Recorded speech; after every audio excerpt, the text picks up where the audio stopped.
네, 이원재 끝내주는 경제 최승병 박사와 함께하는 워커노믹스 시간입니다. 네, 최 박사님 어서 오세요. 안녕하세요. 안녕하십니까? 네, 지난 시간에 이어서 지금 일본 시리즈 진행하고 있는데 오늘 정말 중요한 이야기네요. 네. 빠르게 군사대국으로 나가고 있는 일본인데 지난 시간에 아베 시기에 어떤 일들이 펼쳐졌는지 설명을 해주셨어요. 네. 그런데 오늘은 지난 시간에 말씀하시기로는 그 정책이 지금 기시다 총리를 이어서 오늘날까지 오는데 기반을 닦은 초석이 됐고 그게 어떻게 펼쳐지는지 실제로 어떻게 되고 있는지 설명을 해주신다고 말씀을 하셨죠. 네네. 뭐 그 당시에 아베가 세워놓은 기조에 따라서 지금 일본의 외교안보 정책이 쭉 연속선상에서 이어지고 있다고 보시면 됩니다. 사실 뭐 그렇게 된 데에는 일단 아베가 굉장히 집권을 오래 했어요. 뭐 일본이 아베가 1기에서 1년밖에 못했지만은 2기에서는 거의 뭐 무려 7년 9개월을 집권했습니다.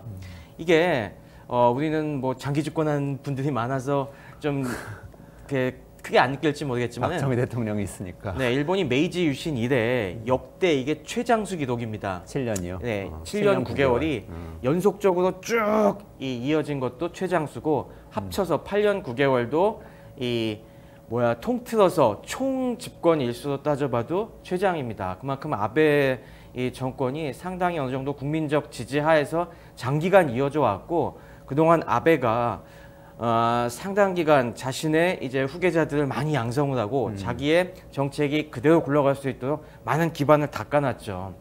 항상 우리가 그 다음에 집권한 사람이 스가 요시히데 총리지 않습니까? 네. 근데 스가는 아베 2기 집권 내내 관방장관 하던 인물이었지 않습니까? 항상 뭐 이제 무슨 내각에서 무슨 발표를 할 때마다 나와서 기자회견하던 그 사람인데 그러니까 뭐 아베 복심이나 다름이 없었죠.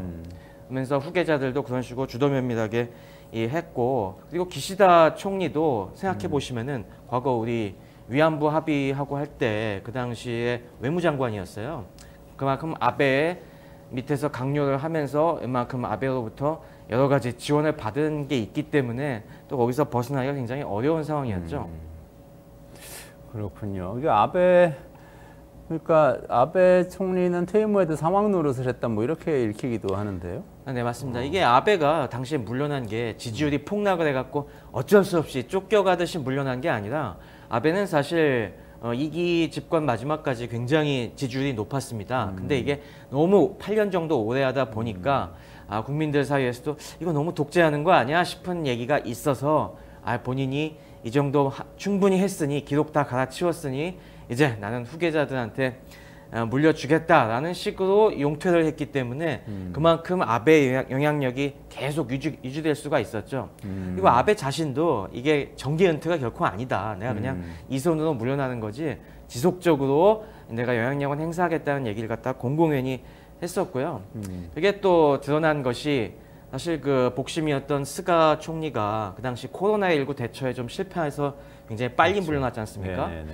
그 다음 선거가 그 다음 이제 자민당 총재가 곧 총리니까요. 네. 그래서 그 선거에서 그 당시에 그래서 고노다로 전 외상이랑 이 기시다랑 등등이 붙었었는데 그때 또 아베가 영향을 또 끼쳤습니다. 그래갖고 그 고노다로가 굉장히 처음엔 유력한 후보로 얘기가 됐었는데 결국 고노다로가 이 선거에서 실패하고 말았죠. 그리고 기시다가 되는데 큰 역할을 했습니다. 고노다로는 옛날에 우리가 알고 있는 그 고노 관방장관의 맞습니다. 자식이죠, 아들이죠. 네네. 우리가 고노다마 일본의 위안부 책임을 인정한 네네네. 그 공식적인 고노다마를 한 게 그 당시에 이 고노 요헤이 관방장관이었는데요. 그분의 아들이죠.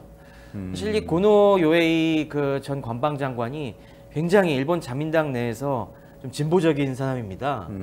원래 옛날에 일본이 로키드 마틴 사건으로 해서 굉장히 부패 스캔들 났을 때 이런 썩어 빠진 정당에서는 안 된다 하고 탈당도 했었었고요.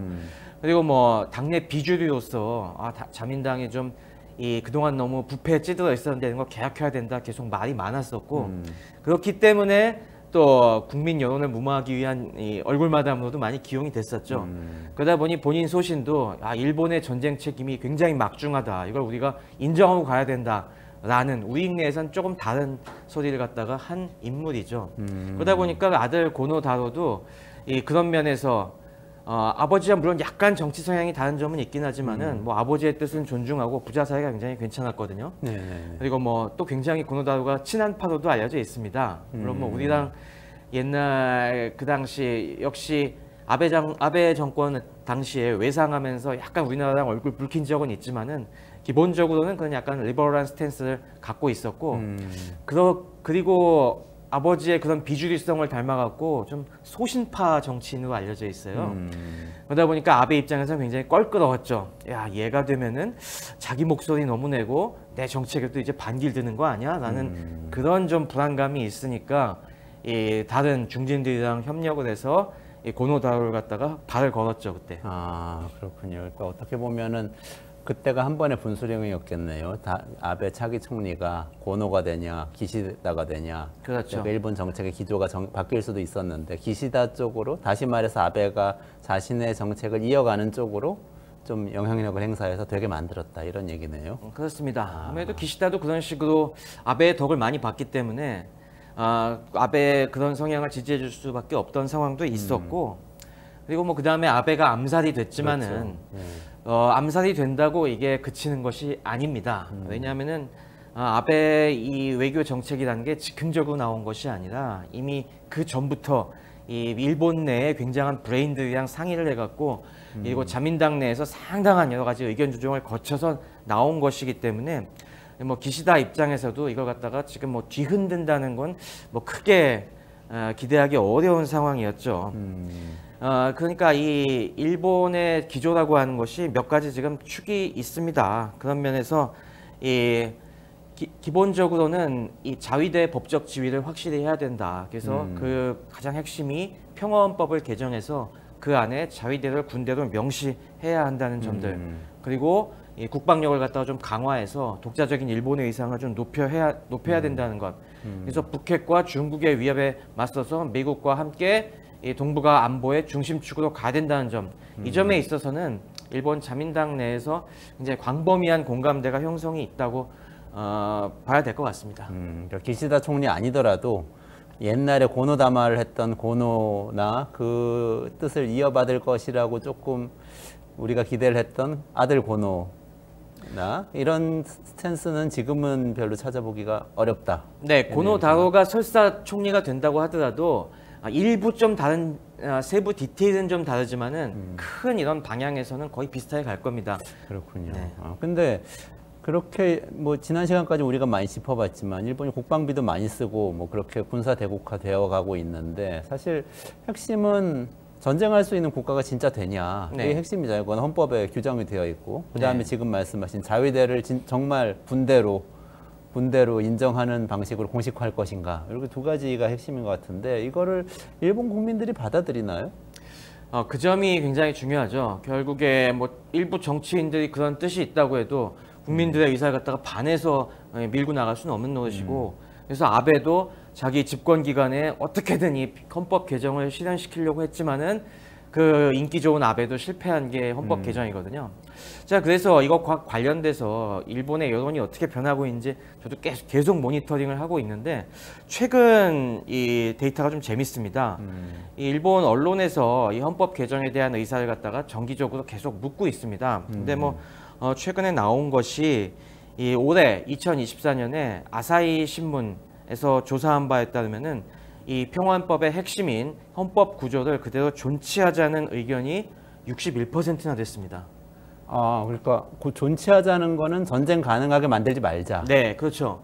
이게 작년에 2023년에는 55%였는데 더 높아졌어요. 더 높아졌어요. 네, 55에서 61%로. 네. 1년 만에. 네, 헌법 개정은 오히려 아직도 많은 사람들이 반대하고 있는 겁니다. 헌법. 대다수가 반대를 하네요. 네. 요거에 대해서 좀 구체적으로 더 살펴 들어본 게 그다음에 요미우리 신문은 이 약간 좀 보수 성향이 있지 않습니까? 그래서 아무래도 요미우리 신문은 이걸 좀 지원하고 싶으니까 좀 쪼갰어요. 구조 중에서도 핵심이 1항은 우리는 아예 절대 전쟁 안 한다라는 이 전쟁 포기 부분이고 2항이 바로 자위대 관련된 그러니까 우리는 무력을 보유하지 않는다 요건데 결국에 뭐 1조를 바꾸는 거는 진짜 어마어마한 것이고 우린 전쟁할 수 있는 나라가 되겠다는 선언이고 2조는 거기선 좀 더 수위를 낮춰서 군대는 보유할 수 있다 어쨌건 그 부분이 되어갖고 그럼 9조 1조랑 9조 1항이랑 2항의 이 개헌에 대해서는 어떤 생각을 갖고 계십니까? 라고 물어봤을 때 1항은 75%가 반대한다고 합니다. 그러니까 우리가 전쟁할 수 있는 국가가 되자는 거는 일본 국민의 75%가 반대를 하고 있고 다만 2항 자위대를 군대로 인정하자라는 부분에 대해서는 찬성 여론이 더 높습니다. 반대가 한 43%에 불과하고요.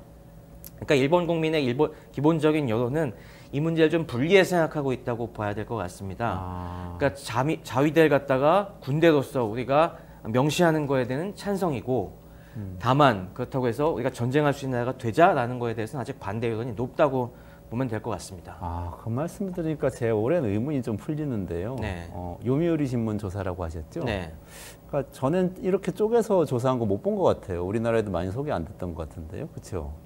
네, 뭐 우리나라에서는 좀 뭉뚱그려서 얘기되는 경우가 많죠. 그러니까 평화헌법 개정에 찬성하냐 반대하냐 이렇게 많이 나왔던 것 같아요. 이걸 보니까 저는 일본에 가서 얘기를 해보면 그래도 리버럴이 많이 죽었다고 그래도 지식인층 상당수는 여전히 리버럴이고 이 사람들은 전쟁할 수 있는 국가 되는 거에 대해서는 굉장히 반대를 하거든요. 굉장히 강력하게. 네. 그리고 그걸 이렇게 딱 나눠서 물어보니까 딱 보이네요. 일반 국민들도 대다수는 절대 다수는 전쟁할 수 있는 데까지는 아직은 하지 말자. 아직 뭐 전쟁을 각오할 만한 이런 상황은 일본 국민이 절대 그렇지 않다는 걸 얘기하고 있는 거죠. 그러다 보니까 이 기시다 내각도 사실 뭐 기시다 총리도 초반에 집권한 뒤에 계속 이 평화헌법 개정이 나의 중요한 사명이다라는 점에 대해서는 여러 차례 밝혔는데도 불구하고 그리고 최근에도 내가 퇴임하기 전에 지금 기시다 내각의 지지율이 굉장히 낮지 않습니까? 20% 왔다 갔다 하는 굉장히 저조한 수준인데 그래도 내 총리 때에서 뭔가 개헌 논의를 지피고 가고 싶다라고 하지만 지금 지필 상황이 전혀 못 됩니다. 이런 여론조사를 보면은 개헌 추진의 동력이 전혀 확보되지 못한 상황이죠. 그렇군요. 저는 이게 일본 국내 정치에서 전쟁할 수 있는 나라를 만들자. 어떻게 보면 이제 아베의 큰 계획의 마지막에 점을 찍는 게 그 헌법 개정 아니겠습니까? 거기로 가자고 주장하는 게 굉장히 일본 내에서 파퓰리스트적인 주장이라고 생각을 했는데 사실 국민들 여론이 그런 건 아니네요. 아베 총리가 그냥 강력하게 비전을 그렇게 설정을 했을 뿐이네요. 그러니까 이게 아까 얘기한 것처럼 우리도 번듯한 군대를 가져야 한다까지는 국민적 합의가 그래도 있는 셈이죠. 그거는 지난번에 말씀드렸다시피 일본이 군대가 없으니까 여기저기 이 돈만 되는 bom으로 취급받는다라는 부분에 대해서는 인식 개선이 이루어졌는데 그때 인정을 못 받는다고 그랬죠. 쿠웨이트에서 감사 인사도 못 받고 얘기하셨죠. 그런 것 때문에 사실 아베는 그 선까지는 얻을 건 다 얻었죠. 지금 뭐 군비 확장에 대한 여러 가지 제도적인 밑바탕, 법률 개정 같은 거는 이미 아베 시대 다 일어났다고 했지 않습니까? 그러니까 법률적으로는 문제가 없어요. 근데 다만 문제가 그런 것들이 혹시나 위헌 시비가 걸렸을 때 좀 분색하다는 점. 그리고 결과적으로 이 헌법의 족쇄 때문에 이걸 갖다가 공격적으로 우리가 선제 공격이나 그런 쪽까지 쓸 수 없다는 점이 걸림돌인 거죠. 근데 거기에 대해서는 아직 국민들이 원하지 않는다. 이런 상황인 겁니다. 그렇군요. 근데 일본 국민들이 그렇게 생각하는 배경이 있어요? 일본 국민들이 어떻게 이렇게 선호하느냐 저도 많이 생각을 해봤는데 지난번에 말씀드렸다시피 이 고령층에서는 아직도 그 태평양 전쟁 당시에 우리가 전쟁에 끌려 들어가서 고생했다는 그런 인식이 남아 있고 또 그 전후 시대에 이 좌파들이 어마어마하게 득세했을 당시에 좌익운동의 기억들이 많이 남아 있고 근데 이게 점점점 이 시대가 오면서 희석이 되고 있죠. 그래서 젊은 층들에서 아무래도 그런 이 뭔가 우리도 보통 국가가 돼서 좀 힘을 과시해야 된다는 여론이 있는 건 사실이지만은 그래도 이게 전반적인 일본의 고령화가 큰 역할을 끼치고 있는 것 같습니다. 아무래도 일본 역사를 봤을 때 일본이 침략 야욕을 항상 끌어올랐던 건 아닙니다. 잘 보시면은 임진왜란 때 보면은 그 당시에 도요토미 히데요시가 전국을 통일하고서 이제 갑자기 잉여 무사들이 많아졌지 않습니까?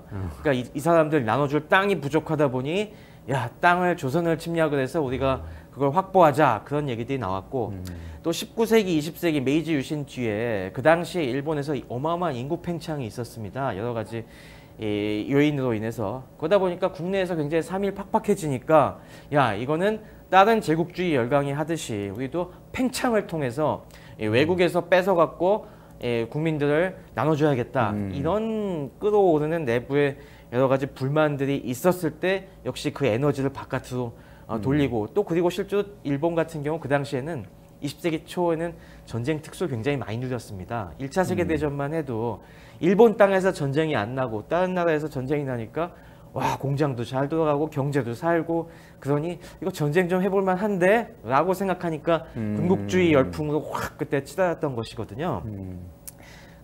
그러다 보니 그 당시에는 이렇게 폭주를 했었는데 지금처럼 완전히 고령화가 되고 다들 나이 먹어서 이제 좀 편안하게 노후 즐기고 싶은 나이인데 굳이 전쟁을. 네, 지금 와서 뭐 또 전쟁이야.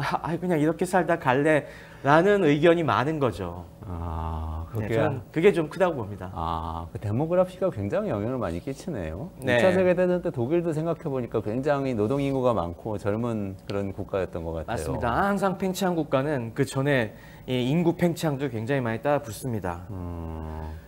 그리고 군대에 가져야 한다는 것도 그런 여론에서 비슷하게 생각해 볼 수가 있는 것이 일본 국민들은 상당 기간 동안 그런 좀 설마 외적들이 이 바다를 넘어서 침공해 올까라는 건 안심이 있었는데 북핵 위협이 갑자기 생겨나니까 야 저거는 막아야 돼. 우리가 잘못하다가 앉아 있다가 북핵의 미사일에 당해갖고 다 날아가면 큰일 나라는 생각이 드니까 그래도 군대 그리고 선제 타격 내지는 반격 능력은 갖춰야 된다라는 합의로 이제 가는 거죠.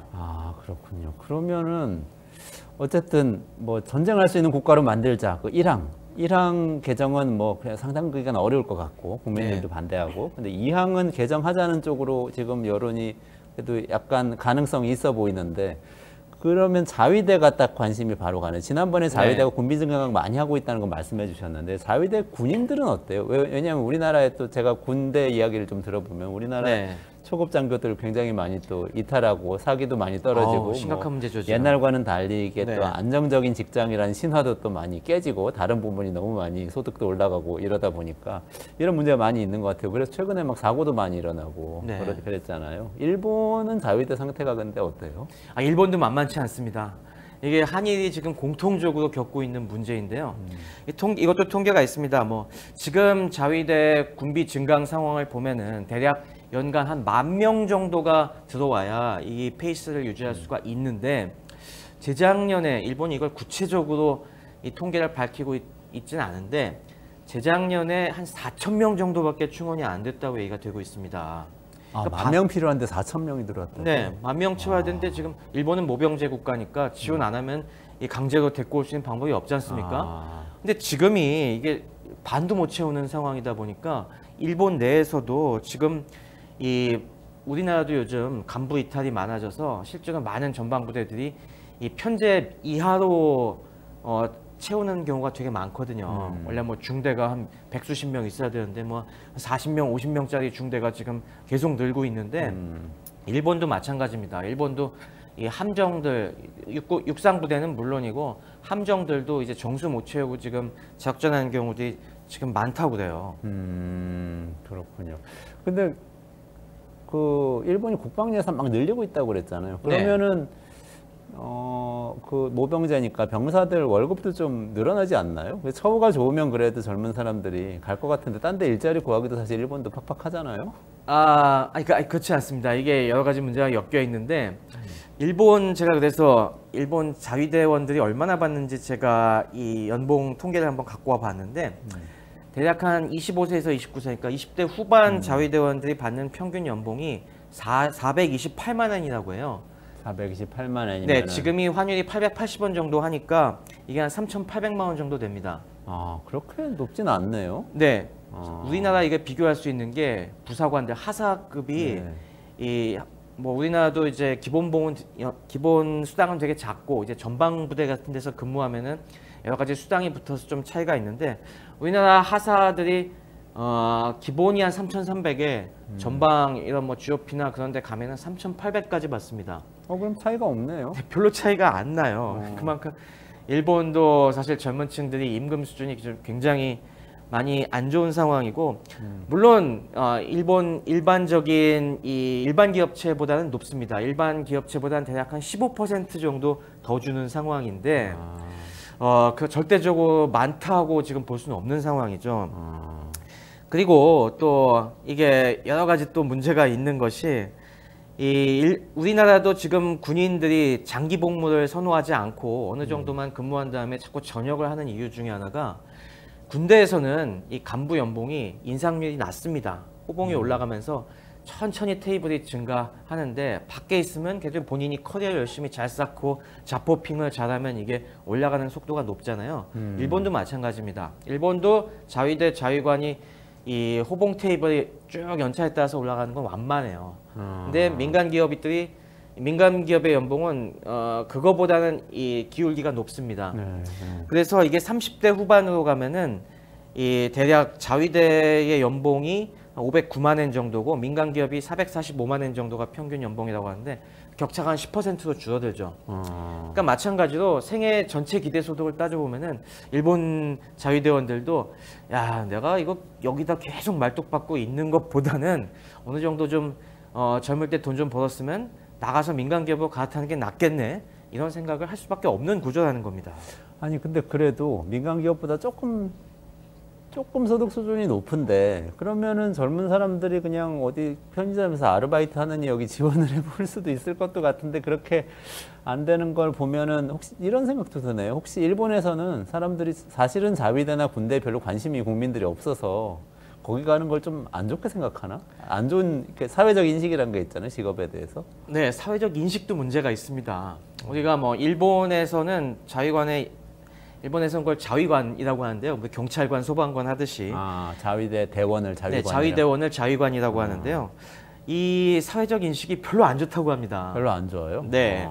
일본이 군대를 갖다가 올해 이게 공식적으로 인정하지 않다 보니까 이 자위대 출신들이 나와서 전역을 해도 나 자위관 출신이야라고 절대 얘기 안 한다고 해요. 별로 뭐 사회적으로 그게 뭐 그래서 오히려 인식이 안 좋은 게 이 일본 내에서는 자위관이 어떻게 보면은 사회 뭐 전쟁을 멋있게 뭐 한다든가 이런 전사의 이미지가 있는 게 아니라 일본 국민들이 보기에는 국내에서 주로 자연재해가 나고 그랬을 때 막 거기 투입돼서 막 구호 활동하는 사람들이라고 인식하는 게 많다고 그래요. 그래서 어떻게 보면은 일본 내에는 3D 업종 중에 하나라고 생각한답니다. 그러니까 저렇게 사회적으로 좀 힘든 허드렛 일 하고 봉급 좀 더 받는 뭐 특별한 기능은 없는 별로 뭐 존경할 만한 그런 직업은 아닌 이런 식의 인식이 있다 보니까 예, 뭐 그런 식으로 내가 자위관이었어라는 걸 드러내지도 않는다고 하는 거죠.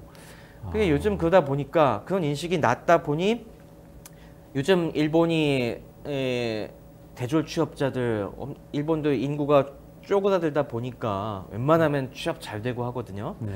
그러다 보니 물론 뭐 본인이 편하게 살려고 알바하면서 살려고 하면 되게 필터적이 그렇게 그거는 본인의 선택이지 본인이 번듯한 직장 가고 싶으면 자리 많거든요. 그러다 보니 굳이 내가 뭐 힘들게 자위관 해야 되냐 사회적 인식도 별론데 이런 생각들이 많다고 합니다.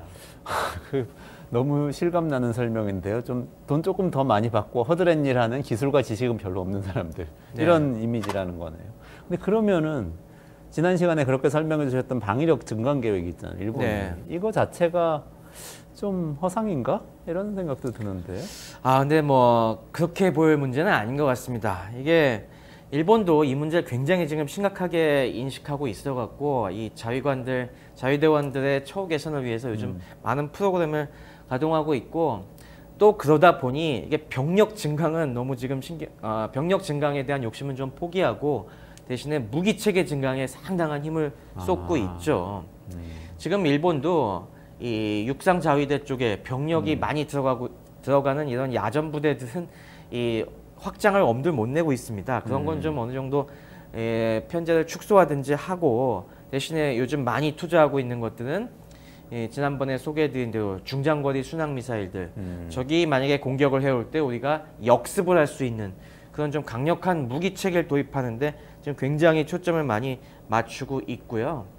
그러다 보니 이거에 대해서 뭐 자위대가 이렇게 군비 증강을 한다고 해서 옛날처럼 뭐 일본군이 딱 일장기 휘날리면서 우리나라를 갖다가 쫙 행진하는 이런 모습을 상상한다기보다는 어떻게 보면 유사시에 만약에 한반도에 무슨 일이 일어난다고 하면은 뭐 일본 군함들이 우리 동해나 이런 해상에 떠 있다든가 아니면은 일본의 전투기 전폭기들이 우리 영공을 왔다 갔다 한다든가 그런 쪽을 상상하는 게 더 정확한 미래가 아닌가 싶습니다. 아, 그렇군요. 해군이나 공군 그리고 무기 체계 이런 쪽에 집중적으로 투입하는 방식으로 방위력 증강을 하고 있다. 네. 이런 말씀이죠. 그러면은 그런 식으로 방위력 증강을 해가면은 궁극적으로 일본이 얻는 거는 어떤 거예요?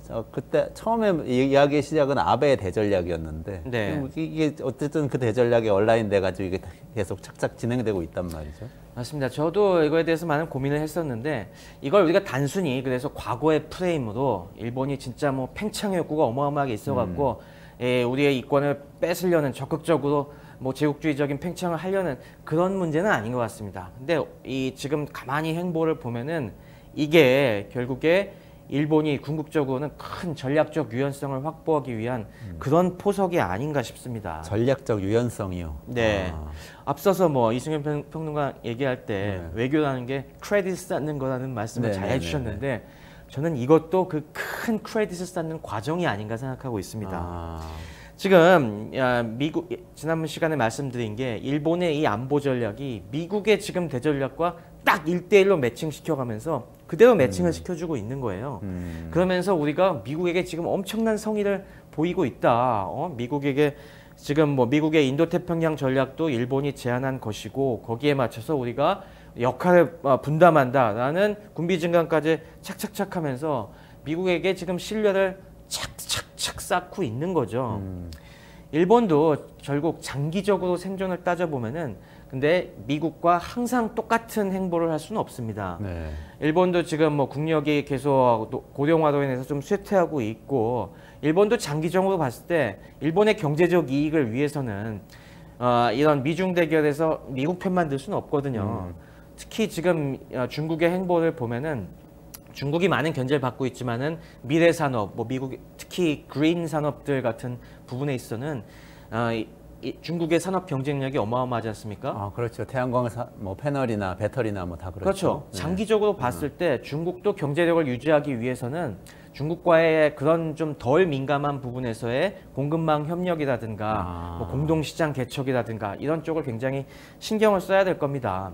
그리고 또 물론 그게 중국 시장을 공략한다는 옛날 사고방식은 아닐 겁니다. 중국은 중국 기업들이 내수 시장을 꽉 잡고 있기 때문에 거기 침투하기 힘들지만은 일본이 전략적으로 진짜 중요하게 생각하는 게 이 동남아, 인도 이 지역이거든요. 네. 그 지역에서 일본의 일본 기업들의 시장을 확고하게 유지하기 위해서는 중국 기업을 견제도 하면서 근데 중국 기업을 그냥 일본의 국력으로는 견제를 못하니까 미국의 힘도 빌려야 되고 그러면서도 어느 정도 중국의 이러한 원료 공급, 부품 공급 기업들과의 장기적인 협력을 생각하면은 거기랑도 앞으로 뭐 짝짝꿍도 할 수 있어야 되는데 이게 지금과 같이 안보가 종속된 상황에선 힘들다. 근데 지금 미국과 아주 미국의 보조 잘 맞춰주면서 신뢰를 단단하게 쌓아놓으면은 나중에 야 우리 해줄 만큼 해줬잖아. 그러니까 우리 이거는 좀 하게 냅둬라. 라는 식으로 좀 그 다음부터 한 10년 뒤가 될지 언제일지 모르겠지만은 그때부터 뭔가 좀 독자적 행보를 가려는 그런 준비 과정이 아닌가. 저는 지금 그런 생각을 강하게 갖고 있습니다. 그러면 지금까지는 잘하고 있는 거예요? 그 계획 아래서? 저는 굉장히 지금 일본이 전략적으로 좋은 이미지를 보여주고 있다고 생각하고요. 여기서 좋은 이미지는 미국한테. 네네. 그 방증 중에 하나가 최근에 또 재미있는 뉴스가 나왔는데 이 주일미군 사령관이 있지 않습니까? 네네. 주일미군 사령관의 계급이 뭔지 아십니까? 뭐죠? 주한미군 사령관은 네. 대장입니다. 포스타죠. 네. 네네. 근데 주일미군은 3스타예요. 아, 3스타가 하나 났구나. 네. 주일미군은 이 미군 같은 경우는 지역별로 이 통합군 체제를 갖고 있는데 인도태평양 사령부 산하에 있는 군대이기 때문에 네네. 인도태평양 사령부 사령관이 4스타. 그러니까 그 밑에 있는 주일미군 사령관은 3스타 이런 식으로 유지가 되고 있는데 최근에 미국에서 이걸 4스타로 격상시켜 주려고 한다고 합니다. 그러니까 주한미군급으로 일본을 갖다가 주일미군을 격상시킨다. 이게 무슨 의미겠습니까? 안보에서 이제까지 당연히 한국이 최전선이기 때문에 한국을 한 단계 위로 갔습니다. 네. 그 딱 보직에서도 봤듯이. 하지만 이렇게 일본이 중요한 역할을 계속 맡고 있다고 하니 이제 일본과 한국은 동급이다라는 걸 공식화하려는 지금 상황이라는 거죠. 아, 그러네요. 네, 그만큼 미국의 인식이 지금 확실히 바뀌고 있고 이 한국과 일본의 전략적 가치 이 무게추도 이게 상당히 일본 쪽으로 많이 지금 가고 있지 않나 이 명확히 드러나는 부분이 아닌가 싶습니다. 아, 그게 지금 딱 가시적으로 보이는 최근의 성과. 네. 미국이 어쨌든 미국으로부터 크레딧을 얻었다. 많이 획득을 하고 있죠. 그런 얘기네요. 그럼 장기적으로 봤을 때 이 한미일 안보 파트너 관계가 그런 식의 무게추가 이동이 되면은 네. 그다음에 그걸 기반으로 해서 일본이 그다음에 어떤 이익을 챙기려고 들까? 지금은 뭔가 다 그냥 손해 보면서 이것저것 해주는 것처럼 보이지만은 언젠간 그걸로 이익을 얻어야 되잖아요. 그렇죠. 그 이익이 어떠한 형태일까가 저희가 깊이 또 고민해봐야 될 문제가 아닌가 싶습니다. 오늘 말씀을 정리를 해보니까 일본에서 지난 시간까지 말씀해 주셨던 그 군사 대국화 착착착 진행하고 있고 그게 아베 총리 때 세웠던 그 대전략을 기반으로 해서 쭉 기시다까지 몰고 오고 있는데 그것이 사실은 전쟁할 수 있는 국가로 헌법을 개정해서 어떤 다시 제국을 형성하기 위해서 하고 있다기보다는 오히려 미국과의 관계에서 크레딧을 확보해서 전략적 유연성을 얻고 아시아에서는 한국을 압도하고 중국과도 적절히 견제하면서 적절히 협력하면서 좀 경제 영토를 넓히고자 하는 그런 방향으로 가고 있다. 이렇게 정리할 수 있겠네요. 맞습니다. 지금 딱 일본이 주목하고 있는 동남아시아, 인도양 그 지역의 그 경제 영토를 갖다가 공고히 거기에 대해서는 우리 나와봐요 인정해줘 라는 그런 저는 뭔가 전략적 포석이 여기 깔려 있다고 봅니다. 그러면 여기서부터 여쭤봐야 되는 거는 그럼 한국한테는 우리한테는 어떤 영향을 주는지 우리 경제 산업에 다 영향을 줄 것 같은데. 맞습니다. 우리 한국의 경제적 지위가 이게 또 앞으로 굉장히 복잡하게 엮여 들어가겠죠. 그 얘기를 이제 시간이 다 돼서 다음 시간에 여쭤봐야 되겠습니다. 네. 그럼 오늘 여기까지 말씀 듣고요. 최 박사님하고 최승병 박사님하고 워커노믹스에서 오늘 일본의 군사 대국화가 궁극적으로 지향하고 있는 방향이 뭔지에 대해서 짚어봤습니다. 다음 시간에 이 기조가 우리 경제 산업에 어떤 영향을 끼칠지 다음 주에 한번 짚어보기로 하고요.